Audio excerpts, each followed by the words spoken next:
areas.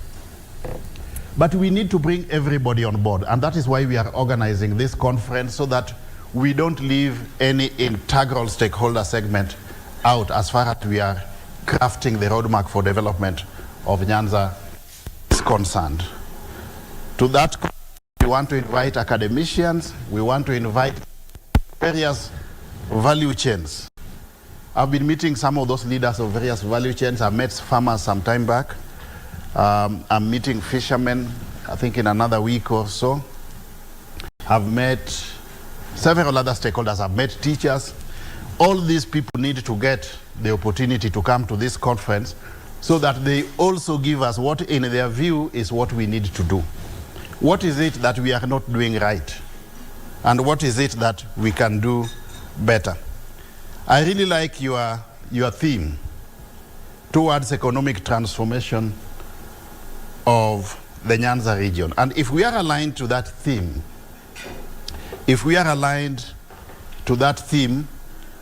so that everything that we are working around is aligned to that theme, then I believe that we should be able to realize our goals and objectives.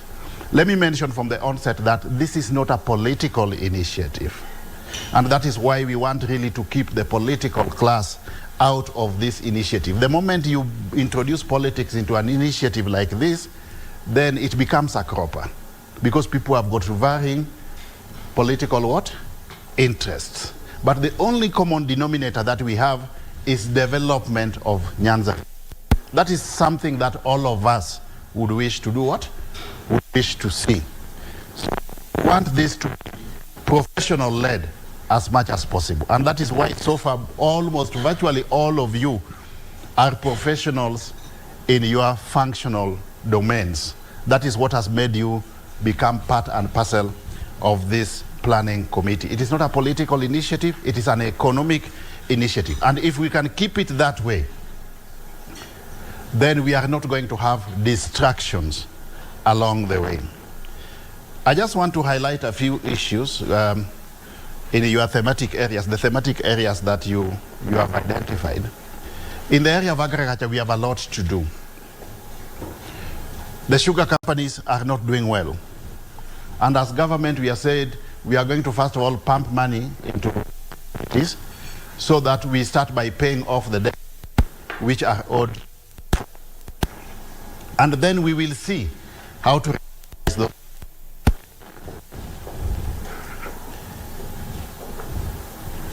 We'll see how to revitalize those entities as government, working in partnership with the private sector. Already, the Ministry of Agriculture is engaging the farmers and other stakeholders in that regard. When it comes to food security, again, as government, we have said we are going to put money into production. We are going to subsidize production as opposed to consumption. That is why when we came into government, the first thing, Betty, I don't know what you are whispering to the chairman, because I keep on seeing you whispering, and then the chairman smiles. I don't know what you're...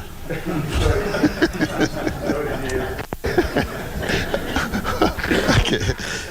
So we are going to subsidize,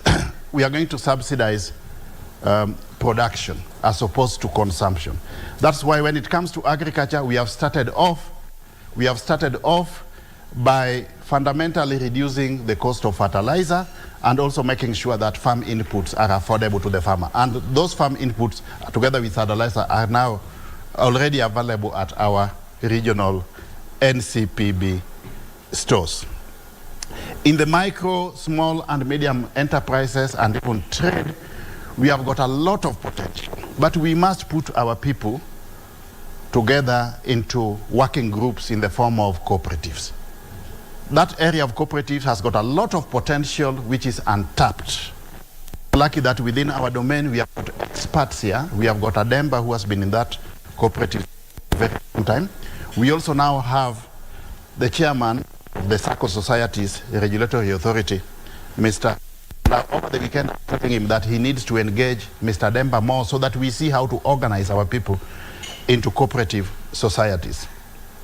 In the area of infrastructure, again, there are major interventions that we are keen on. Roads. As government, we have stated that we are going to put money into those road projects which have stalled indiscriminately all over the country, so that those ones are pursued to a logical conclusion before we start any new roads. In the area of housing, this affordable housing scheme, where we target to develop 250,000 houses every year, we need to be aligned to that as Nyanza. The objective is not so much the houses, but we are using the housing projects as a means of, one, creation of jobs for our youth along the value chain, and two, creating markets for the Juakali sector, so that whatever inputs are required into the houses are actually generated by our Juakali sector itself. In the area of electricity, we have already mapped out. We have gone round the ministries with select members of parliament, serving members of parliament, talking to various cabinet secretaries based on the comparative advantages of our region. In electricity, we have already mapped out key electricity projects by way of last mile connectivity that we need to undertake. And for a start, we are going to launch last mile electricity connectivity, targeting schools, targeting hospitals, and targeting local communities in a minimum of 8 constituencies for a start. Money has already been put into those projects, and this is something that should start in another 1 week or so, depending on availability of the relevant cabinet secretary. While still on infrastructure, water is another opportunity.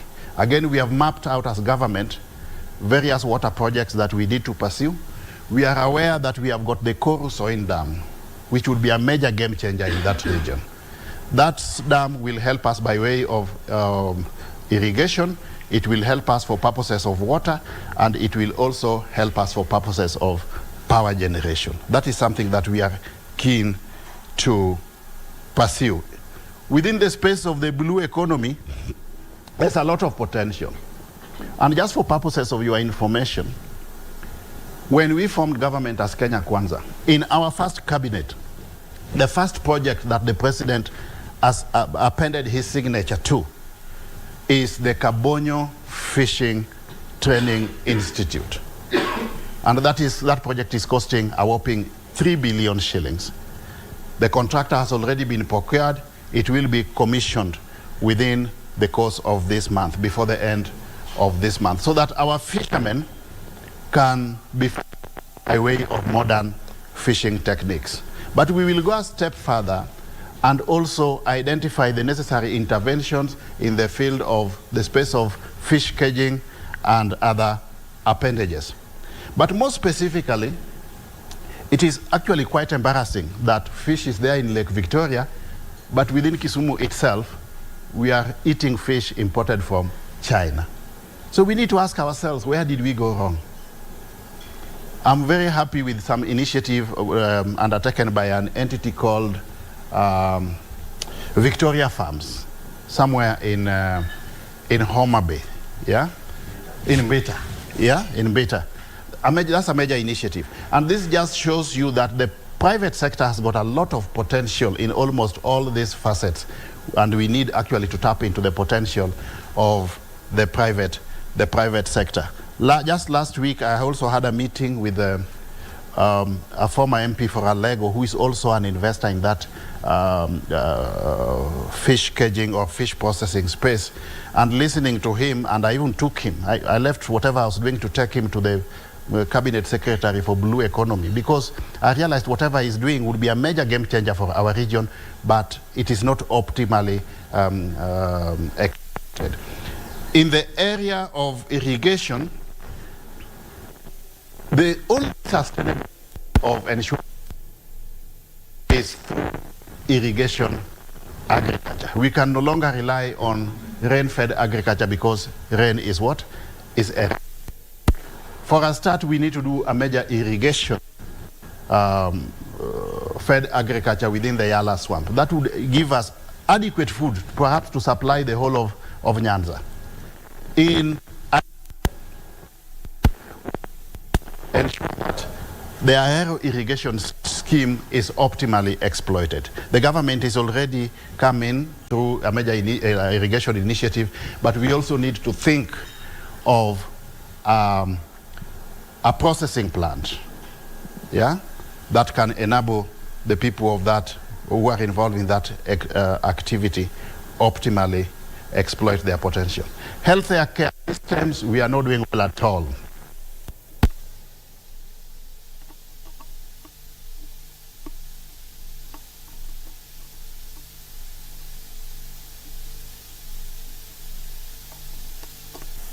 That need to be upgraded. I realized that in my constituency, my own constituency, had nothing to talk about. There's nothing that you can talk about being upgraded. That just shows you how badly we are doing. There is virtually no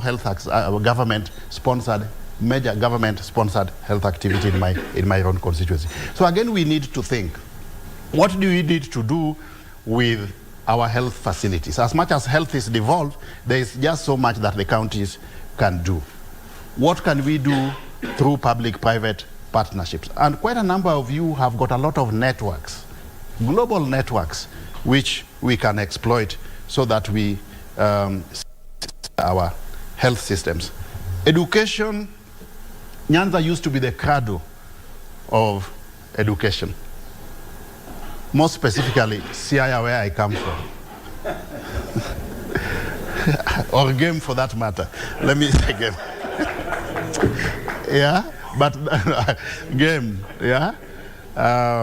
Alois, I know you come from Game. I'm not telling these people that you are the brightest amongst us, because, but where we need to ask ourselves, where did we go wrong? Even if you look at the admissions into the universities today, we are not doing well. What we are churning out into the job market, again, we are not doing well in the area of education.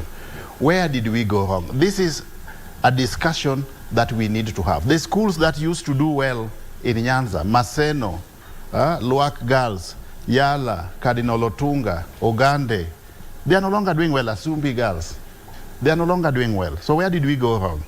That's a discussion that we need to have. Youth empowerment. Let us think outside the box. We no longer have the white-collar jobs. How do we empower our youth? Perhaps through trade and entrepreneurship. So in that vein, we need to ask ourselves, what do we need to do? Within the ICT space, there's quite a bit we already have aligned, and I'll be mentioning that shortly. Cooperatives have talked about issues to do with banking and financing. You see, our problem is not having a bank. People keep on talking about a regional bank. There's nothing a regional bank is not going to do which is not being undertaken by the already existing what? Existing banks. What we should be thinking about, and people like Ooko who are in that space for many years, yeah, will tell you that we need to think of how to pull together resources so that we have got revolving funds amongst ourselves. And the only way to do this is through the cooperative sector. When people talk about we need a bank, they think that if we have our own bank, then perhaps you'll be walking in and coming out with money. There's nothing that a new bank is going to do that the existing banks are not doing. So in the area of financing, how to finance our projects, we need to think outside the box. But in the same vein, let us think of public-private partnerships. The government can only do so much.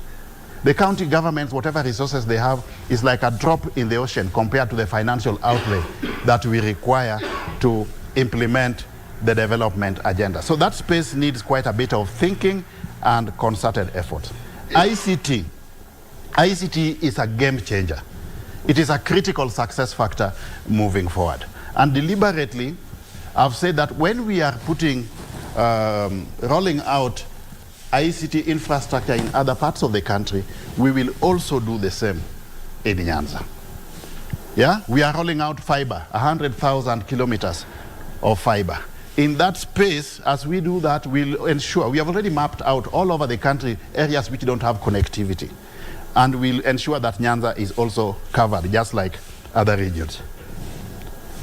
Digital laboratories. This is a major game changer. We are partnering with the TVETs and even those schools which have got the infrastructure to set up digital laboratories for the youth to exploit their potential, to learn ICT skills. As they learn the ICT skills correspondingly or simultaneously, we are also reaching out to global technological companies to get for us jobs. Somebody like Dr. Mark Matunga has been very useful for us in this region.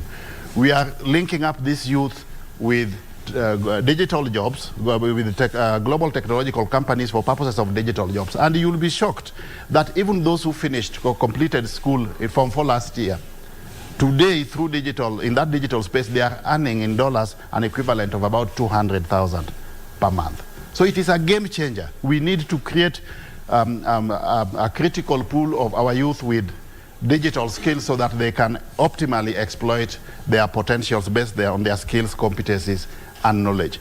We are going ahead to also set up digital village digital hubs. In each and every ward in this country, we are going to have a digital laboratory where the youth can go and learn these ICT skills. The free Wi-Fis, we have been rolling them out. We'll continue rolling them out in market sectors so that those involved in itinerary trade can have access to free internet. In the area of devolution, urbanization, and security, that requires a lot of partnerships at various levels. As national government, we have said we are willing to work with the counties. And we are not thinking of who is leading those counties. We are going to partner with the counties so that we roll out our agenda, irrespective of the political heads of those counties. Because there's nothing we are going to implement as government which is not going to be undertaken in a given county. So we are open as Kenya Kwanza government. We will work with those county governments that are willing to work with us. We will partner. In the area of housing, we are already partnering with quite a number of county governments. Even in the digital space, we are working together with the county governments. Tourism, let us think of the Western tourism circuit. What are the opportunities there? There's a lot of untapped potential in that area. Sports. Can we have sports academies in Nyanza? In the area of football, that area has a lot of potential that we can take advantage of. So that's an area where we need quite a bit of thinking. I did mention to the chairman that all this that we are thinking of doing will require an enabling policy, legal, and regulatory framework. And the team of lawyers within our midst perhaps also need to constitute themselves into a thematic area to look at the issues of policy, legal, and regulatory framework. What are the areas where we require policy changes or certain legal or regulatory intervention so that we anchor all this on a sound policy, legal, and regulatory framework. Let me mention, as I conclude, ladies and gentlemen, that the critical success factor in development is public-private partnership. The government will do its bit, but there is an extent to which the development agenda that we want to achieve can be facilitated or supported through public expenditure. The private sector must also play its role. Let's exploit some of the linkages, partnerships that we have within our midst. Once we have identified our strong propositions by way of comparative advantage, let's also leverage on the networks that we have. You people have a lot of networks internationally. Let us see where we can partner with them for development of the Nyanza region. Otherwise, we look forward to working with all of you. Based on your areas of strength, let us also, when we are rolling out programs in that region, let us see also what role that you can play. When we are rolling out water projects, let's see what role the engineers can play. When we are rolling out projects in other areas, let's see also what role the experts in those fields can play. Otherwise, from where I sit as a representative of government in that region, I want to state without fear of contradiction that His Excellency the President is extremely committed to development of Nyanza. And perhaps this time around we have got an opportunity to realize tangible development in that region based on our comparative advantages so that we can position Nyanza effectively within the Kenyan economy and beyond. Thank you very much, and I look forward to working with you towards a successful implementation of this process. And I may now have the humble duty to declare the planning committees of the Nyanza Development Congress officially inaugurated. Thank you very much.